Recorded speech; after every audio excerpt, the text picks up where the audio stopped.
پھر آپ دیکھیں گے کہ ایک ایک بات کس طرح ایک حقیقت بن کے سامنے آتی ہے. اور حقیقت کا لفظ میں نے اس لیے کہا کہ بات شروع ہوتی ہے، یہی جو الحاقہ کی صورت ہے 69، شروع ہی اس طرح سے ہوتی ہے، بسم اللہ الرحمن الرحیم، الحاقہ تو مل حاقہ تو. کیا اسلوب ہے قرآن کا.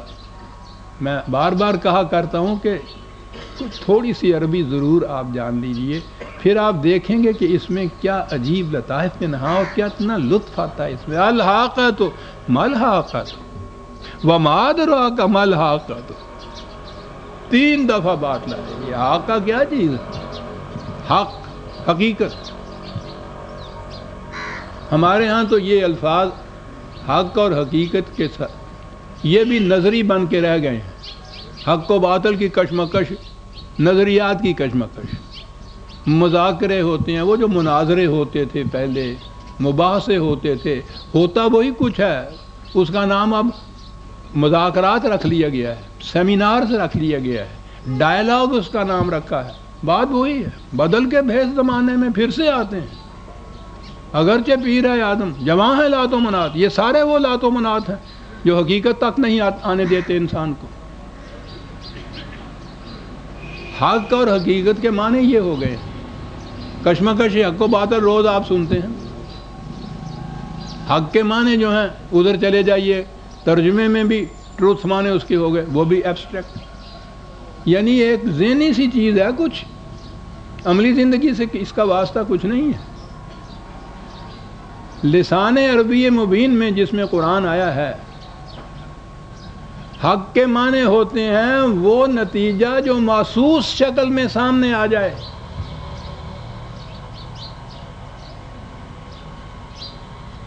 یہ نظری بحث نہیں ہے.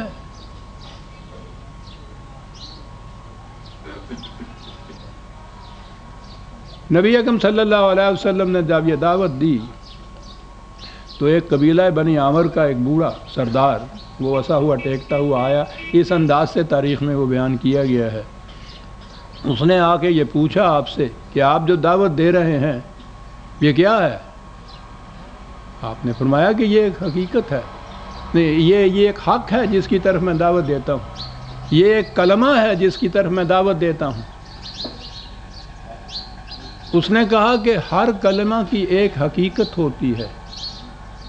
یہ جو آپ کا یہ کلمہ ہے، نظریہ زندگی جو ہے، بنیاد جس چیز کے اوپر ہے وہ کلمہ ہوتا ہے. تمت کلمہ تو رب کا. دیکھیے کلمہ کے معنی یہ ہے.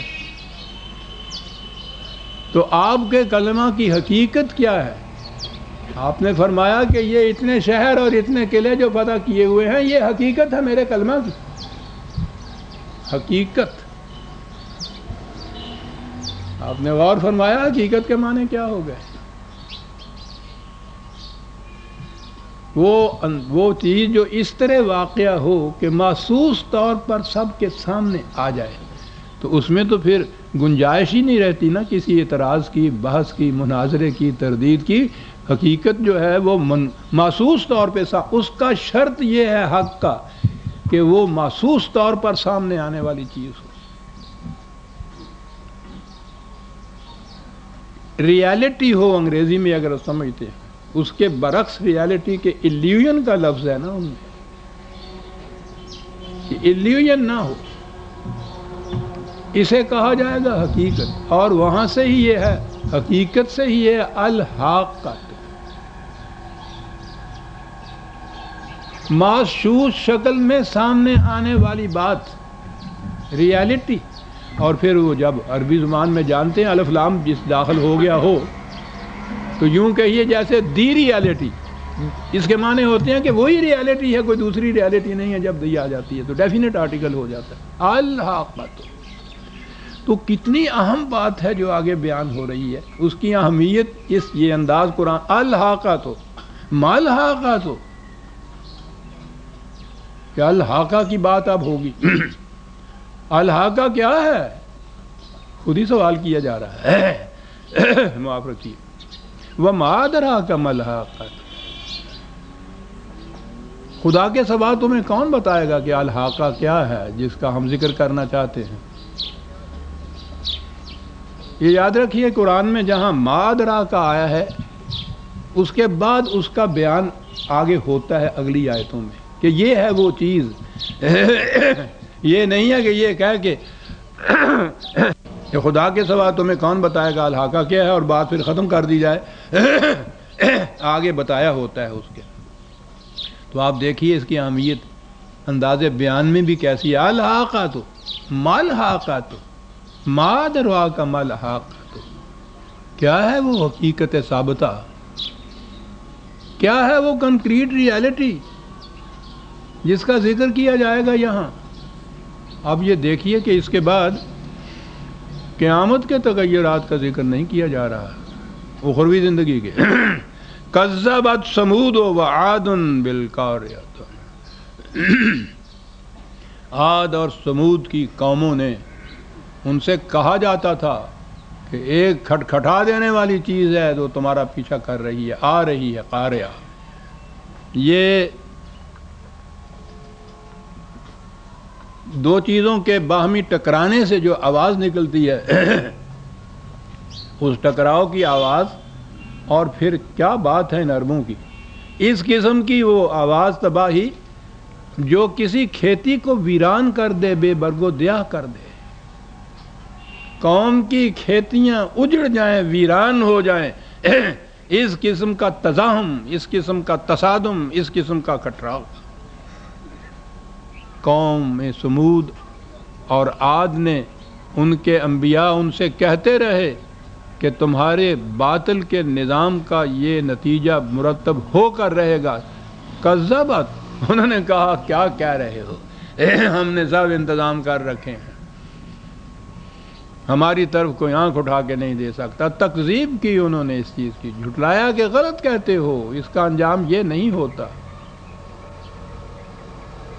غلط نظام قائم کرنے والے اور اس خوش فہمی میں رہنے والے کہ یہ اسی طرح سے رہے گا، یہ زوال پذیر نہیں ہو سکتا. فنا ہونا تو ایک طرف، زوال پذیر بھی نہیں ہو سکتا، ہم نے سب انتظام کر رکھے ہوئے ہیں.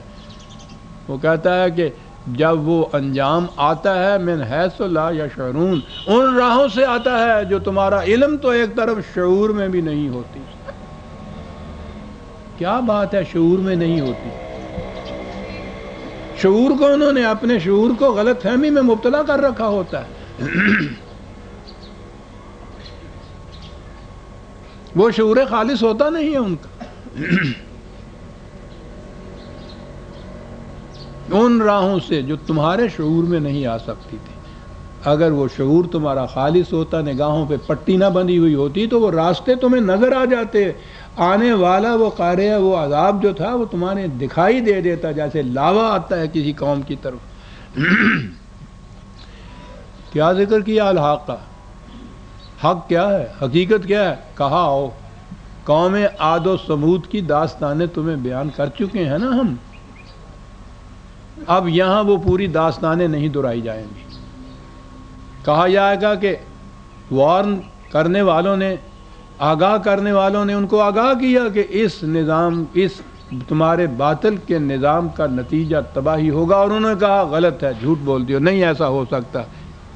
فَأَمَّا ثَمُودُ فَأُهْلِكُوا بِالطَّاغِيَةِ، اور تم جانتے ہو سمود کی داستان کہا کہ ہم بیان کر چکے ہوئے ہیں کس طرح سے اس کے بعد پھر وہ تباہ ہوئی، ہلاک ہوئی.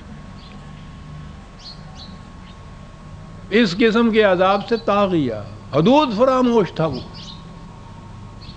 آگے بڑھ کے لپک کے جھپٹ لینے والا، جیسے کہتے ہیں نا، کہ یوں نظر آتا تھا کہ ابھی دور ہے مجھ سے وہ بھیڑیا یا وہ شیر، لیکن انہیں پتہ نہیں کیا بات طاغیہ کی ہے کہ وہ لپک کے جھپٹ کے پکڑ لینے والا جو تھا عذاب. وہ تباہی کا انجام جب قریب آتا ہے تو پھر وہ اسی طرح سے آتا ہے،